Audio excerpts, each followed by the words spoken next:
There is a level of mental and physical strength that does not look human. Not because it screams, not because it flexes, but because nothing moves it. Today, you are going to walk through the mind of a man who reached that level, and you will see how the same system can be used on your own laziness, comfort addiction, and mental weakness until they have nothing left to stand on. You have seen it before. The man who always follows through, the man who trains when others sleep, the man who acts while the rest are still negotiating with themselves. People look at him and say things like, "He was born like that. He just has more discipline. He is lucky to be wired that way." They never say the real line, "He paid a price that I am not willing to pay." 4 centuries ago, there was a man in Japan who made that price visible. Miyamoto Musashi. More than 60 real duels, real blades, real death, no losses. He did not live in a gym. He did not drink protein shakes. He did not have a prana full of goals and affirmations. He stripped himself from everything that made a man soft. You are not going to hear a motivational story today. You are going to see a system that does not make you feel better. It makes you unrecognizable. If you stay with this video until the end, you will walk out with a decision. Either keep your current life as it is, or begin the exact training that kills the soft version of you. Chapter 1. The man who broke every promise to himself. Tokyo, present day. Kai was 28. Good job in tech. Decent salary, gym membership, podcasts about discipline saved on his phone, and still a complete slave to comfort. Every year looked the same. January, he wrote a list of goals. By March, the notebook was lost. He paid for a gym and went 3 times in a month. He bought books on focus and scrolled through social media instead. On paper, Kai was fine. Nothing was on fire. He was not homeless, not desperate. That was the problem. Comfort had wrapped itself around his life like a warm blanket, the kind that keeps you still when you are supposed to get up. One night, after another evening of useless scrolling, Kai looked at the time. 2 hours gone, for nothing. He opened his notes app and saw a list from 3 years ago. Wake up at 5, train every day, start my own project, quit sugar, become unrecognizable in 5 years. 3 years later, he was the same man, same body, same job, same habits. The only thing that grew was his frustration. He closed his eyes, and something inside him finally snapped. Not a scream, not a dramatic moment, a quiet, cold sentence. If I continue like this, I will die like this. The next day, Kai sat across from an old instructor at a small dojo he had walked past 100 times without entering. The man's name was Sora. He was in his 60s, calm, eyes that made you feel like he had already seen every excuse you could invent. "Why are you here?" Kai asked. "I am tired of being weak." "Weak how?" "I keep breaking promises to myself. I want to change and I always fall back into comfort." Sora nodded. "Good. Most people never even reach the point of feeling disgusted with their comfort. They just call it a personality and protect it. You, at least, are disturbed by it." He stood up, walked to a low shelf, and picked up a worn book. "Have you heard of Miyamoto Musashi?" "Of course, the great swordsman." Sora opened the book to a page that looked like it had been read 1,000 times. Before he died, Musashi wrote down the principles that made him dangerous. Everyone quotes the lines about strategy and technique. They ignore one of the most brutal truths. Do nothing which is of no use. Sora looked directly at Kai. "You say you want change, but your life is full of things that are of no use. Comfort, dopamine bursts, empty consumption. Every one of them is a little rope tying you down." Musashi did not win because he added more. He won because he removed everything that made him soft. This was the system Sora was about to hand to Kai, not a productivity routine, a war plan. Chapter 2. The real enemy is not laziness. Sora drew a small diagram in Kai's notebook. 3 circles: body, mind, environment. "You think your problem is laziness," he said. "It is not. Laziness is only a symptom. The real enemy is the contract you signed with comfort without knowing. You taught your brain something very clearly. If something feels uncomfortable, I stop. If something is boring, I escape. If something is painful, I numb out. Your brain loves that contract. It rewards you with dopamine every time you choose the easy way. Over time, that becomes your identity, the man who always chooses what feels good now." Kai felt the words like a diagnosis. "So what do I do?" "You do what Musashi did. You remove the contract. You train your brain to understand a different rule. If something is uncomfortable but necessary, I move toward it. If something is boring but important, I stay until it is done. If something is painful but meaningful, I remain present." Sora looked at Kai as if checking whether he was ready to hear the next line. "This process will not feel like self-love. It will feel like execution. You are going to kill a version of yourself, and the brain that is used to comfort will scream as if it is dying. Because in a way, it is." Chapter 3. The First Cut. Breaking the Comfort Contract. Sora called the first phase the first cut. For 30 days, you will train only one thing: not intensity, not perfection, non-negotiation. You will choose 3 actions: one for the body, one for the mind, one for your environment. Kai chose 50 push-ups a day, 30 minutes of deep reading a day, no phone in the bedroom at night. Sora nodded.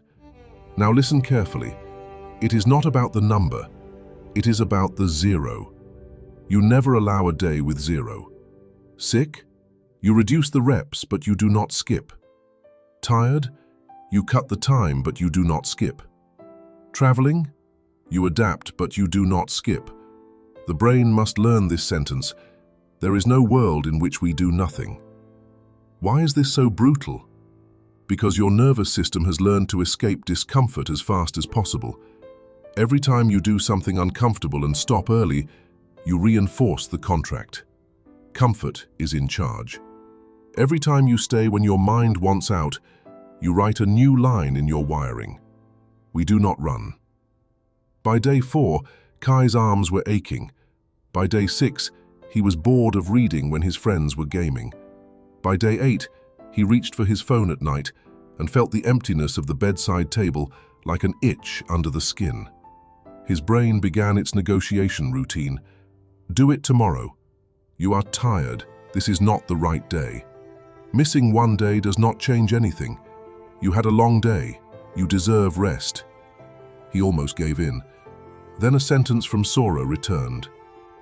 Every time you break your word to yourself, you teach your nervous system that you are not to be trusted. That is why your goals feel fake. You do not believe yourself anymore. That night, Kai dropped to the floor and did his push-ups at midnight, eyes burning, body heavy. He did not feel heroic. He felt something small but powerful. I said I would, and I did.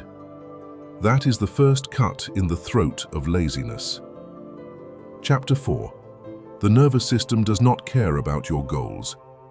Sora met Kai after 2 weeks. How do you feel? Tired, annoyed, proud. Good. Sora poured tea for both of them and continued. There is something you need to understand if you want this to go beyond these 30 days. Your nervous system does not care about your goals. It cares only about prediction and safety. If, for 10 years, you have used your phone every time you feel bored, your brain predicts that boredom equals screen. If for 10 years you have eaten something sweet every time you feel stress, your brain predicts that stress equals sugar. When you suddenly change these patterns, your nervous system treats it like a threat. It does not know that your new habit is healthy. It only knows it is unfamiliar. So it uses every tool it has: tension in the chest, restlessness, thoughts screaming for the old habit. This is why you keep going back, not because you are weak in some cosmic way, because you cannot tolerate the discomfort of breaking prediction. Musashi lived outside prediction. He slept in caves. He trained in rain and snow. He refused the comfort that would teach his nervous system to expect anything other than challenge. He was teaching his brain this rule: there is no safe zone. There is only readiness. When you understand this, Kai, you stop arguing with the discomfort. You expect it. You see it as the sign that you are rewiring your life. Chapter 5. Shug-yo. The frightening word Musashi lived by. One evening, Sora wrote a single word on the dojo floor with chalk. Shug-yo. This word, he said, is the spine of Musashi's life. It means austere training, relentless practice, the kind of training that does not care about your comfort at all. Modern people hate this word. They want balance. They want soft discipline. They want change without pain. That is why they stay average. Shug-yo means you willingly walk into situations that expose your weakness again and again until there is nothing left to expose. Sora gave Kai his next assignment. For the next 30 days, you will add one more rule. Every day, you will voluntarily choose one small act of hardship that your old self would avoid.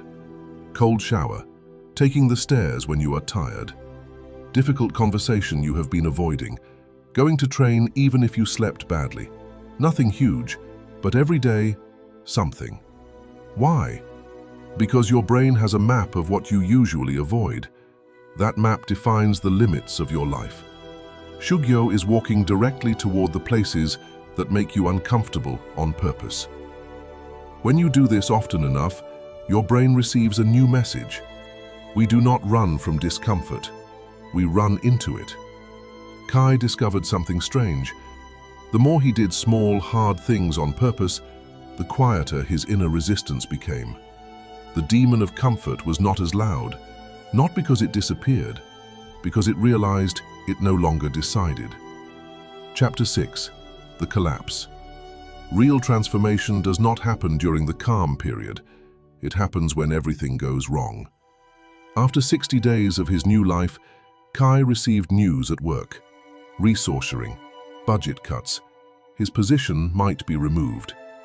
Old Kai would have gone straight back to comfort, numb out with food, scroll everything away, lie in bed and catastrophize. The new Kai still felt the wave hit, chest tight, thoughts racing. He went to see Sora, feeling that his progress was broken. I thought I had changed. Now I feel like I am falling apart again. Sora listened. Then he said something that Kai never forgot. You thought discipline means you never feel panic again.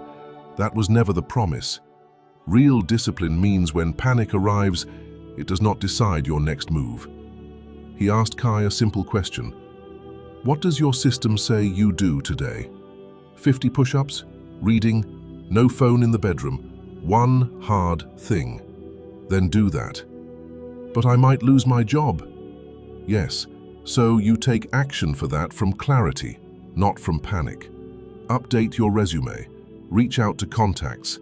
Study what you need to improve. But you do not throw away the system that is making you stronger just because life shouted at you. That night, Kai trained as usual. Every rep felt heavier. Every page of reading was harder to focus on, but he did them. He sent 3 emails asking for meetings. He updated his portfolio. He went to bed tired, not from anxiety loops, but from action. For the first time in his life, a crisis did not drag him back into his old self. It forced him to prove that the new one was real. Chapter 7. The Blade in the Brain.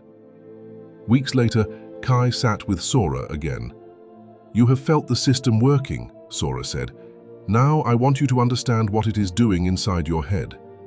When you constantly run to comfort, your brain's reward system becomes distorted. You flood it with cheap dopamine, the small, shallow spike from scrolling, junk food, easy distraction. Over time, anything that requires effort feels painful, compared to the constant low-level stimulation. Musashi starved himself from cheap reward. He removed luxury, comfort, unnecessary entertainment. He was not punishing himself, he was sharpening his brain. Modern neuroscience shows the same pattern. When people pull away from constant stimulation, at first they feel worse, bored, restless. Then, slowly, activities that used to feel heavy begin to carry their own reward again. Training, deep work, difficult study. The absence of constant cheap dopamine allows your brain to feel satisfaction from real effort again. Your system is doing this to you right now. Every day you choose discomfort over escape, you are reshaping your reward pathways. You are convincing your brain that the real prize is not the quick hit. It is the feeling of being a man who does what he said he would do. That feeling, once it locks in, is more addictive than any distraction. Chapter 8. The moment people start to back away. After several months, something strange began to happen around Kai. His friends started to make small comments. "You are getting obsessive." "Relax, man. You take everything too seriously now." Work colleagues stopped inviting him to every random night out. Kai did not preach, he did not lecture. He simply kept his system: train, deep focus, one chosen hardship, no 0 days. Still, his presence started to bother those who stayed committed to comfort. Because every time he refused to break his word to himself, he held up a mirror. They saw what they could be doing and were not. Sora warned him about this early. When you raise your standards, people around you have 3 options: rise with you, pull you back, move away. Most will choose the second or third. Do not resent them, do not chase them, stay with your system. Musashi lived alone near the end of his life, not because no one wanted to be near him, but because very few could tolerate the level of clarity he demanded, first from himself and then from reality. When your discipline stops being a phase and becomes your normal, it will scare some people. Let it. Chapter 9. The quiet test of a different life. 1 year after that first visit to the dojo, Kai sat again with Sora. He did not look like a superhero. He looked like a man who had been through a war that left no visible wounds. His body changed, his posture different, eyes calmer. "How do you feel?" Sora asked. "I do not feel invincible. I feel clean." Clean from what? From excuses, from self-betrayal. Sora smiled. That is what Musashi truly mastered. Not invincibility, integrity. Not the fake integrity of posting quotes and promising big things. The quiet integrity of doing your duty when no one is watching and no one will clap.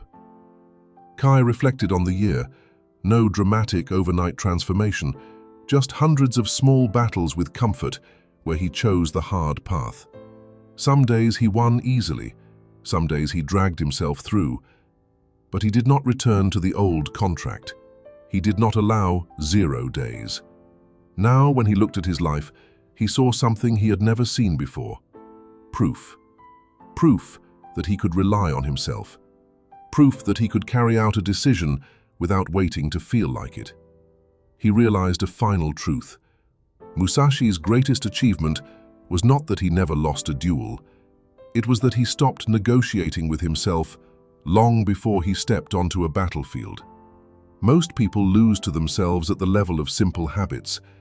They never even reach the real fight. Chapter 10. Your decision. At this point, you already know the answer to one question. Do you want this? The more important question is different. Are you willing to pay for it? Not with money, with comfort, with the death of your current identity. The system is simple. Choose a few non-negotiable actions that move your life forward. Remove the escape routes around them. Expect your nervous system to scream. Do it anyway. Never allow 0. Add small voluntary hardships. Train your brain to walk into discomfort. Let cheap dopamine fade so that real effort becomes rewarding again. Let people be disturbed by your consistency. Let them think you are extreme. You are not becoming extreme. You are becoming exact. Exact about what you want. Exact about what needs to die for that to happen. Musashi reached a level of mental and physical strength that still scares people because it exposes a possibility most do not want to face. You could be far more disciplined than you are right now. You are just not willing to burn the contract with comfort. The scariest thing is not his story. It is the realization that the same nervous system lives inside you. You have his biology. You do not yet have his decisions. If you decide to walk this path, understand one thing. No one is coming to save your potential. No one is coming to drag you out of bed. No one is coming to fight the private war you fight every morning with your own weakness. You are alone in that battle. And that is good news, because when you win it, you will know exactly who did it. Not luck, not genetics, not some external savior. You. The man who stopped breaking promises to himself. The man who chose discomfort over comfort. The man who became dangerous not because he wanted to hurt anyone, but because nothing could move him away from his path. You have just walked through the system. Now you decide. Stay as you are, or cut the first string.